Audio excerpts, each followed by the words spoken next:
तो ये होप कि आप लोग अच्छे होंगे, मस्त होंगे, स्वस्थ होंगे, आप लोग की तैयारी बहुत ही बेहतरीन तरीके से चली होगी। तो इस वीडियो में हम क्या बात करने वाले हैं, आरपीएफ कांस्टेबल के बारे में बात करने वाले हैं कि अब आपको पता है कि आरपीएफ कांस्टेबल का डेट आ गया है। 2 मार्च से हमारा एग्जाम चालू है, 2 मार्च से। तो मतलब अगर हम ले ले तो ये जनवरी तो हमारा खत्म ही हो गया है, जनवरी हमारा खत्म हो गया है, रहा फरवरी। तो बस यही हमारे पास है, जो भी फरवरी है यही हमारे पास है, ठीक है। जो भी 28, 29, 30 दिन है, मान लो 1 महीने, यही हमारे पास है। इसमें हम बात करेंगे कि हम आरपीएफ कांस्टेबल का एग्जाम इसको कैसे टारगेट करें, इसमें क्या करें कि हम अच्छा स्कोर कर सकें, और एक चीज आपको मॉक टेस्ट कहाँ से देना है उसके बारे में भी बात करेंगे, ठीक है। तो चलिए हम लोग शुरू करते हैं, तो वीडियो पूरा लास्ट तक देखिएगा। और एक चीज आप लोग अपना सुझाव जरूर दीजिएगा कि मैं आप लोगों के लिए क्या कर सकता हूँ, मतलब अगर मुझसे कुछ भी चाहिए तो आप लोग जरूर बताइएगा कि क्या कर सकता हूँ, वो चीज आप लोग कमेंट करके बताइएगा। कोई भी सुझाव, राय, जो भी आप देना हो तो आप दे सकते हैं, ठीक है, कमेंट में जरूर बताइएगा। तो आपको पता है कि जो आरपीएफ कांस्टेबल का एग्जाम है वो 2 मार्च से हमारा शुरू होने वाला है। तो बाकी आप लोगों को पता होगा कि 35 मैथ आता है, गणित में 35 आता है, 35 रीजनिंग आता है, और 50 हमारा जीके आता है। 50 हमारा जीके होता है, 1.5 घंटा हमारे पास टाइम होता है। तो अगर आप देखोगे तो तीनों का बहुत बड़ा रोल है, ऐसा नहीं कि किसी एक को लेंगे। इसका बहुत बड़ा रोल तो है ही है जीके का, लेकिन जीके कोई बहुत ज्यादा कर भी नहीं पाता। 50 में से जो 30 करेगा वो बहुत ज्यादा मेहनत किया होगा, तब 50 में से 30 करेगा। नहीं तो 20 और 25 वाला भी बहुत मेहनत किया होगा तभी इतना तक पहुंचेगा। लेकिन गणित भी इतना आसान नहीं है, 35 में 35 करना, रीजनिंग भी, ये तो खैर हो जाएगा, लेकिन इसमें मेहनत करना पड़ेगा, इसमें और इसमें थोड़ा सा आपको मेहनत करना पड़ेगा। तो आगे जैसे एक आइडिया कैसे मिलेगा कि हमें तैयारी कैसे करनी चाहिए। अब ज्यादा दिन आपके पास है नहीं, केवल इतने दिन है, 1 महीने। अब एक महीने में जो जीके आपने पढ़ा होगा, इतिहास, भूगोल, संविधान, ये चीज तो आप रिवीजन कर लोगे। हिस्ट्री, पॉलिटी, इतिहास, भूगोल और जियोग्राफी, ये तीनों सब्जेक्ट तो आप रिवीजन कर लोगे। रही बात करंट अफेयर की, स्टैटिक की, और चीजें कहाँ से हम कवर करें कि हम जीके में बेहतर कर सकें, मतलब 15-20 नंबर हम इस 1 महीने में अपना बढ़ा सकें। तो उसका बस एक तरीका है यार, जो मैंने सोचा है। आप कहोगे तो मैं खुद बता दूंगा। उसका एक तरीका है, जैसे आरपीएफएसआई का पेपर हुआ, आप लोगों को पता है कि 15 सेट में पेपर हुआ है, ठीक है। तो आपको क्या करना है, जो भी जितने पेपर हुए हैं उसमें आरपीएफएसआई का भी जो पेपर हुआ है उसका प्रीवियस ईयर का पेपर टेलीग्राम पे मैं डाल देता हूँ, ठीक है। उसमें आपको देखना है कि कहाँ से कौन सा टॉपिक पूछा जा रहा है। जैसे आप क्या करना, 30 से 40 टॉपिक, ऐसे टॉपिक लिखना, एक कॉपी लेना, उसमें 30 से 40 टॉपिक आपको लिखना है, 30 से 40 टॉपिक आपको लिखना है ऐसे करके। तो वो 40 टॉपिक आपको कैसे भी करके, चाहे आपको यूट्यूब पे ढूंढना पड़े या कहीं बुक से देखना पड़े, जैसे करके उस 40 से 45 टॉपिक को आपको कवर करना होगा इस 30 दिन में। बस इतना करना है। या तो आप कहोगे तो मैं ही ये काम कर दूंगा, अगर आप नहीं कर पाओगे तो मैं खुद एक बार पूरे के पूरे पेपर को, जो भी आरपीएफएसआई में पेपर हुआ था उसको एक बार देख लूंगा, एनालिसिस कर लूंगा, और जो रेलवे के पेपर हुए टेक्नीशियन को भी देख लूंगा।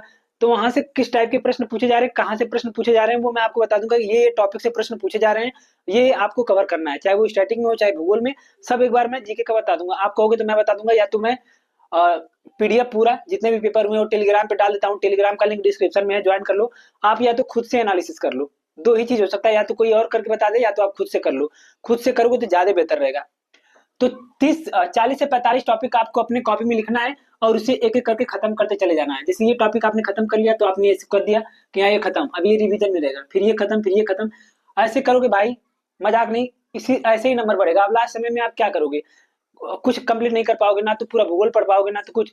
केवल और केवल ऐसे ही चीजें तैयार की जा सकती हैं, बाकी जो आपने पीछे का पढ़ा है वो तो काम करेगा ही।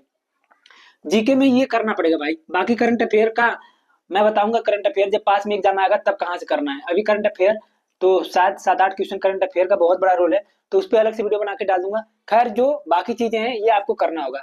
और बात करें गणित यानी मैथ, अब मैथ में हम क्या करें। सबसे पहले मैथ में आपको देखो, मेंसुरेशन से भी क्वेश्चन पूछा जाता है, 2D और 3D से। तो वहां से जो प्रश्न पूछा जाएगा वो फार्मूला बेस पे ही पूछा जाएगा, उसमें केवल और केवल आप प्रैक्टिस कर लोगे तो उतने से काम हो जाएगा। लेकिन रही बात अर्थमेटिक की, तो अर्थमेटिक आपको तैयार करना होगा।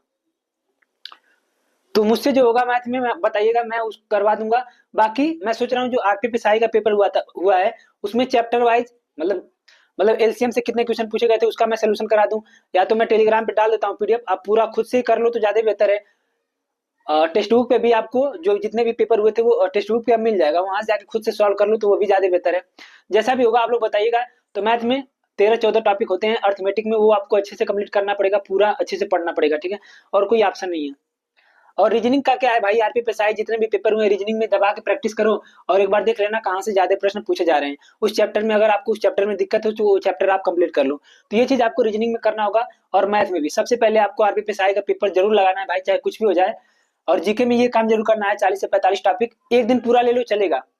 40 से 45 टॉपिक आपने लिख लिया, बस उसे पढ़ते जाओ, आराम से हो जाएगा भाई। बाकी और चीजें जो पढ़ते रहोगे वो तो काम करेगा ही।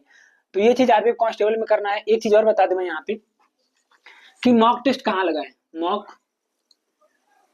मॉक टेस्ट कहाँ लगाएं, तो देखो आपके पास ज्यादा टाइम नहीं है, तो मेरे हिसाब से अगर आप डेली एक मॉक टेस्ट लगा के उसे अच्छे से एनालिसिस कर लेते हो तो ज्यादा बेहतर रहेगा। दिन में कभी भी मॉक टेस्ट लगाओ, लेकिन मैं तो यही कहूंगा कि सुबह सुबह सुबह मॉक लगा लोगे तो इससे ये रहेगा कि हाँ उसमें फिर शाम को आपको एनालिसिस करके सोना रहेगा। मॉक में दो तीन जगह बताता हूँ मॉक कहाँ लगा सकते हो। सबसे पहले तो RWA, फिर टेक्स्ट बुक, आपको पता है कि टेक्स्ट बुक, उसके बाद टेस्ट रैंकिंग एक ऐप है। जितना मुझे पता है मैं उतना बता रहा हूँ भाई, बाकी बता रहा हूँ। देखो यहाँ पे RWA पे हर संडे को मॉक टेस्ट आ रहा है। और सबसे बड़ी बात, मिनी मॉक टेस्ट शुरू हुआ है, तो मिनी मॉक टेस्ट जरूर देना भाई, चाहे जो भी हो जाए। एक दिन जीके का आएगा, एक दिन मैथ का आएगा, एक दिन रीजनिंग का आएगा, तो मिनी मॉक टेस्ट जरूर देना है। मिनी मॉक टेस्ट आपको जरूर देना है, हर हाल में देना है। तो RWA पे आपको मिनी मॉक टेस्ट फ्री में मिल रहा है और हर संडे को एक फुल मॉक टेस्ट फ्री में मिल रहा है, तो इसे जरूर अटेंड करना है। और टेक्स्ट बुक पे आपको पास प्रो लेना होगा, तो अगर आपके पास टेक्स्ट बुक नहीं है तो भी कोई दिक्कत नहीं है। लेकिन एक ये ऐप है जो गगन प्रताप सरकार टेस्ट रैंकिंग करके नाम है, आपको दिख भी रहा होगा इधर। तो इस पे क्या है कि 20-21 टेस्ट इन्होंने फ्री दिया है, 21 टेस्ट एकदम फ्री इन्होंने दिया है। मैंने एक टेस्ट लगा के उसको सबमिट करा, फिर उसके सोल्यूशन को दिया। और टेस्ट जो मॉक टेस्ट होता है उसमें सबसे जरूरी क्या होता है, उसमें सबसे जरूरी होता है सोल्यूशन कैसा है। तो इसका सोल्यूशन मैंने देखा, सोल्यूशन बेस्ट है। आपको कुछ लेने की जरूरत नहीं है, बस आपको ऐप डाउनलोड करना है और उसमें फ्री में मिल जाएगा। देखो मैं बता रहा हूँ भाई, ये लेना नहीं लेना आपकी मर्जी है, कोई ये मत कमेंट करना कि भाई प्रमोशन ये वगैरह, ऐसा कुछ नहीं है। फ्री में है तो मैं बता दे रहा हूँ, जब मैं दे रहा हूँ और सब कुछ अच्छा लग रहा है तो बताने में क्या दिक्कत है। तो आप 3 में से तीनों पे मॉक टेस्ट लगा सकते हो, कोई दिक्कत नहीं है। एक दिन यहाँ लगा लो, एक दिन यहाँ लगा लो, एक दिन यहाँ लगा लो, क्या दिक्कत है। तो ये मॉक का हो गया और ये हमारा क्या करना है इस पे हो गया। बाकी आप लोग बताइएगा अगर कि जीके में मैं टॉपिक लिख के बता दूं, और मैथ का बताइएगा कि मैथ में मुझे क्या करना चाहिए आप लोगों के लिए, तो आप कमेंट करके पूरा अच्छे से बताइएगा, ठीक है। तो बाकी और कोई भी सवाल हो कुछ भी हो तो आप कमेंट में पूछ सकते हैं, ठीक है। सभी को जय हिंद।